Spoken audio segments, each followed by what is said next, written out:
BRICS chega ao fim hoje no Rio de Janeiro, com declaração final defendendo reforma da ONU, adoção de 2 estados para Palestina e Israel, com repúdio aos ataques contra o Irã e crítica a ações unilaterais, como tem feito os Estados Unidos. Abertura do encontro na sexta-feira, o presidente Lula, que agora é também presidente do Mercosul, defendeu moeda própria como alternativa ao dólar. Por outro lado, Donald Trump anuncia tarifa adicional de 10% para qualquer país que se alinhar, melhor dizendo, às políticas do BRICS. O Eduardo Costa, mais uma briguinha aí entre países, é isso? Bom dia. Bom dia para todo mundo. Ô, Júlio, sabe que eu torço demais para esse BRICS dar certo? Mas torço desde o começo. Eu acho que o BRICS é uma alternativa do mundo pobre, do mundo chamado de desenvolvimento, fazer face aos graúdos, sabe? E não tão pobre assim, né? Porque representa hoje já praticamente a metade da população mundial e em breve vai superar a metade. E quando você vê o Putin, que não pôde vir, né, por razões aí as mais diversas, mas que participou por videoconferência, falando que o mercado neoliberal está em colapso e que a cooperação é o caminho. Quando você vê agora de manhã a Mao Ning, que é a porta-voz do Ministério do Exterior da China, respondendo ao Trump, dizendo que o mecanismo BRICS é uma plataforma importante para a cooperação entre mercados emergentes e países em desenvolvimento, porque defende abertura, inclusão e cooperação, ganha-ganha, e não tem nenhum país como alvo. Olha para você ver, isso é uma alternativa, porque senão aparece um maluco feito esse que está sentado na cadeira de presidente dos Estados Unidos e põe fogo no mundo. Ele só de saber que, olha para você ver, a reunião dos BRICS tomou todo o cuidado. Acho que saíram com a nota oficial, que costuma ser divulgada no fim do encontro, ontem, para acalmar exatamente o Trump. Então, eles estão falando em moeda única, mas com muito jeito. Estão falando em evitar guerra tarifária, mas sem citar o Trump. E ele de lá já falou, vou taxar em 10% quem vier com qualquer coisa anti-América. Na boa, esses países que estão juntos no BRICS estão muito fortes. Se estiverem juntos para cuidar de meio ambiente, de negócios os mais diversos, desde proteção, desde ciência, tecnologia e sobretudo, o futuro, que é a inteligência artificial controlada, longe do Vale do Silício, acho que a gente pode equilibrar o mundo. Eu torço muito para o BRICS dar certo. E apesar dos pesares, está indo, Júlio. Ô Rita Mundim, bom dia para você. Queria a sua leitura aí sobre esse encontro que aconteceu lá no Rio de Janeiro. Bom dia, Júnior. Bom dia a todos. Ao contrário do Eduardo, eu penso que o BRICS é, sim, um amontoado ideológico. Então, agora, com a entrada de novos membros, você já tem muito mais governos autoritários do que democracias fazendo parte do BRICS.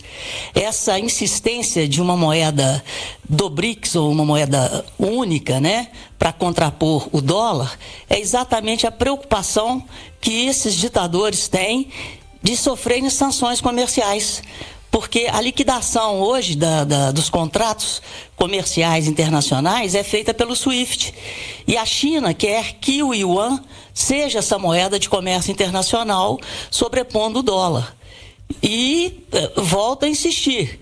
Quando o BRICS nasceu, o BRICS não é você não está falando de países que têm fronteiras próximas. Você não está falando de um bloco. Você está falando de um amontoado de países que estão se juntando para contrapor o que está aí no comércio global, que vem dando certo, principalmente em defesa da democracia. Então, essa moeda que está sendo falada pelo presidente Lula desde a sua posse como presidente do Mercosul, seria a forma desses países, repito, evitarem sanções comerciais, e eles estão tendo uma preocupação muito grande de colocar para dentro países produtores de petróleo. O petróleo é a commodity mais negociada no mundo, todo dia. Então, se tem Irã, tem Rússia, tem Brasil, então eles estão atraindo grandes produtores de petróleo exatamente para impor um viés ideológico no sistema de comércio global.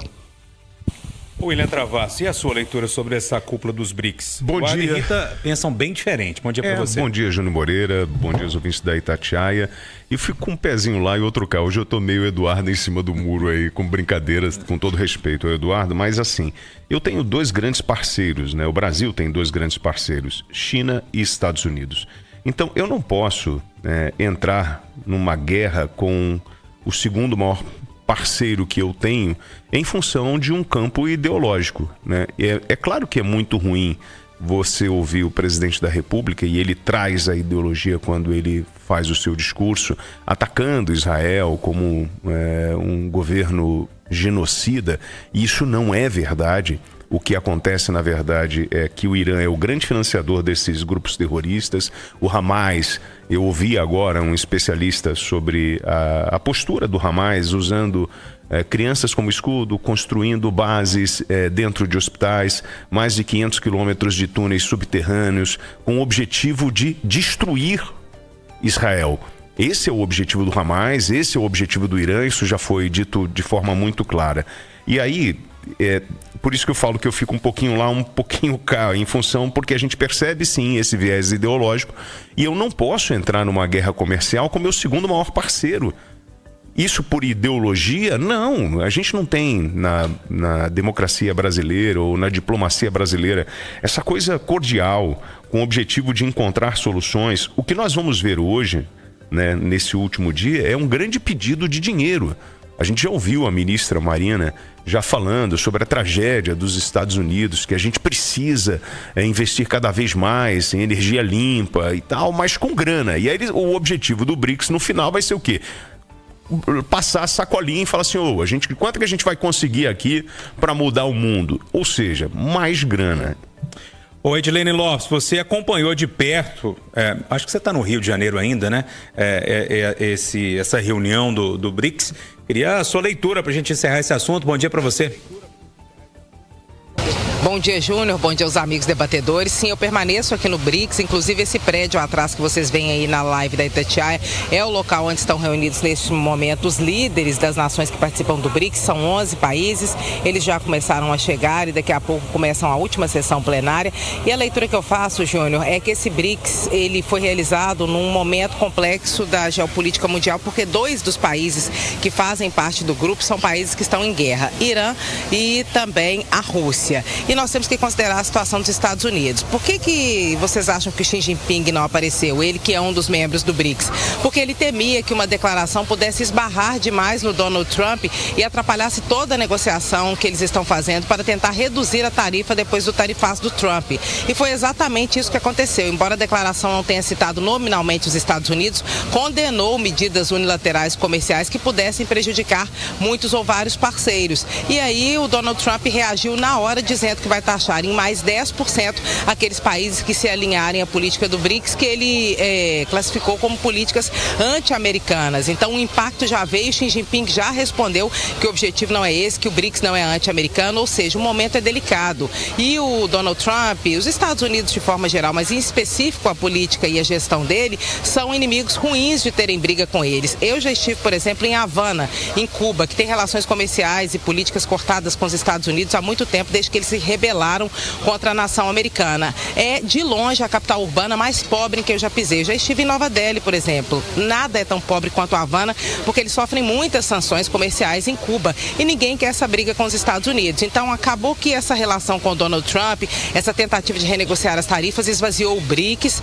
O Xi Jinping acabou não aparecendo, que era uma figura considerada muito importante, e agora nós temos que aguardar qual será o posicionamento do presidente Lula. Está mantida a entrevista coletiva que ele vai dar à 13h. Ele deve bater em Donald Trump, mas individualmente como presidente do Brasil e não como representante do BRICS, porque ele sabe que essa relação é delicada, ele sabe que há uma tirania por parte dos Estados Unidos, que agora resolveu punir aqueles que fazem parte do BRICS, porque considera que a política seja maléfica para eles. Eu conversei ontem à noite aqui no Rio de Janeiro e hoje no café da manhã com empresários industriais de todo o Brasil que estão divididos, embora alguns achem que aqui no BRICS haja uma concentração, como a própria Rita direita, Mundim disse, de países que são mais alinhados à esquerda, mas eles também querem uma alternativa, porque até os neoliberais aliados a Donald Trump acham que ele exagerou no tarifaço. O Brasil, por exemplo, quer e precisa exportar mais aço e está com as portas mais ou menos fechadas.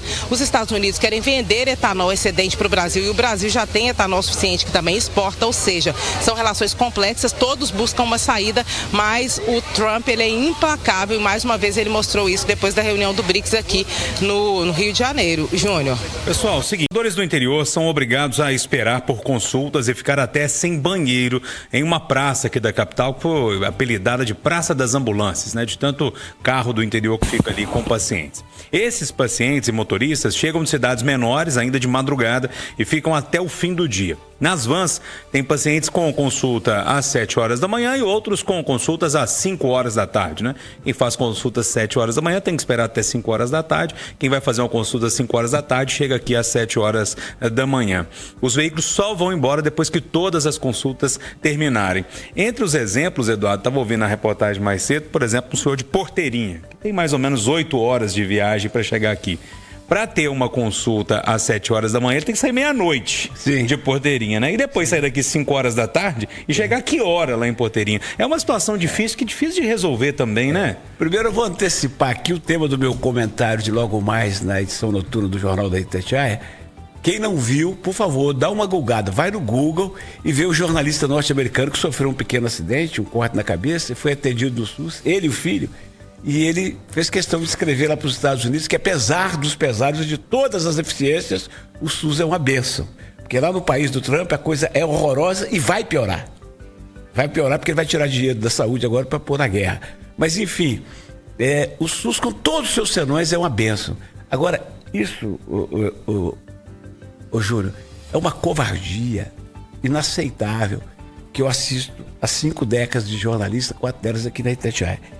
Sabe, tem muita coisa que a gente consegue superar. Por exemplo, me dava uma dor no coração e eu xingava muito quando alguém caía na rua e ninguém pegava. A PM não podia pegar, porque não é função dela, podia ser uma questão de contaminação. Não tinha socorro. Um dia apareceu o SAMU, de tanto bater, apareceu o SAMU. Não tinha contrapartida de plano de saúde para quem se machucava e ia para o João 23, para o Odilon Beres. Tinha que ter, isso aconteceu.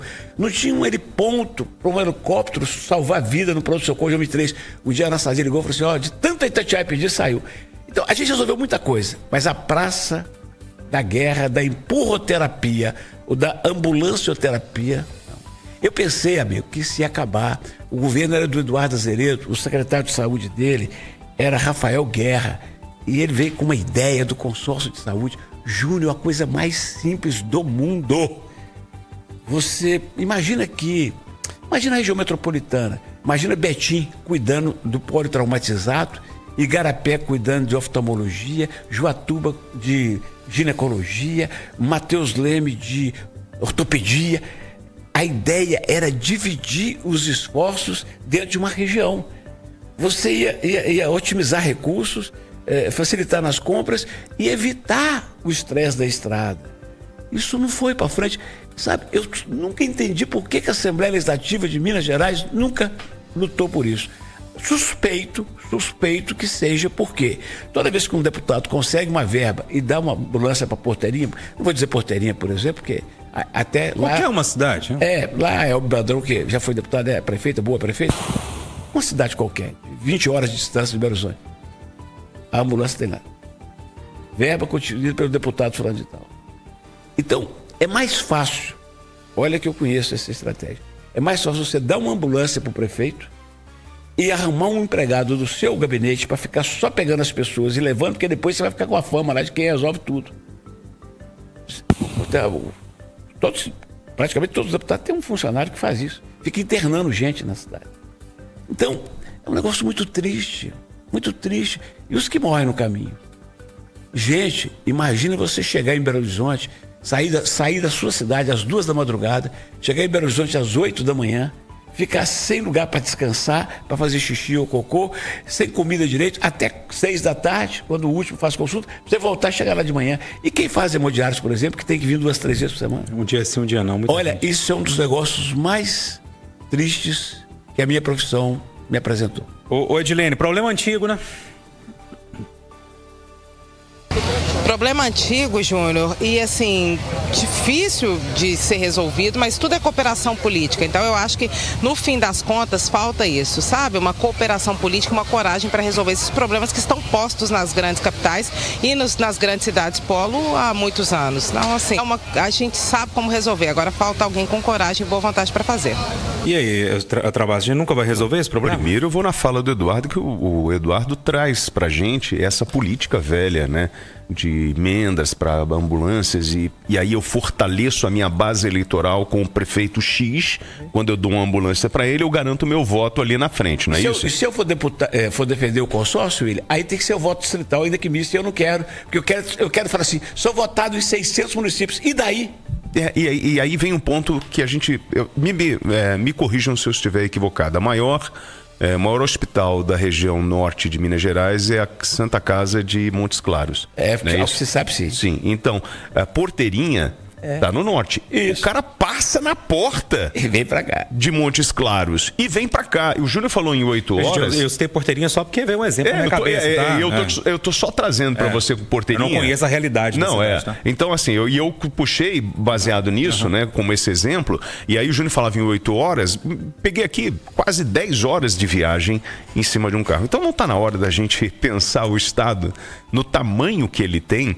E eu fico vendo tanta discussão boba, né? E a gente não trabalhando na infraestrutura para atender essa população, que fica, isso é desumano, cara. Você enfiar um sujeito dentro de uma ambulância e fazer ele ficar 10 horas dentro de uma ambulância e depois ainda ficar aguardando um motorista. Mas isso tudo é para quê? É para manter a base eleitoral dos senhores deputados, alimentando esta cadeia antiga, né, de concessão de benefícios no interior para poder conseguir voto. Isso é vergonhoso, cara. Ô Rita, vamos arrematar esse assunto?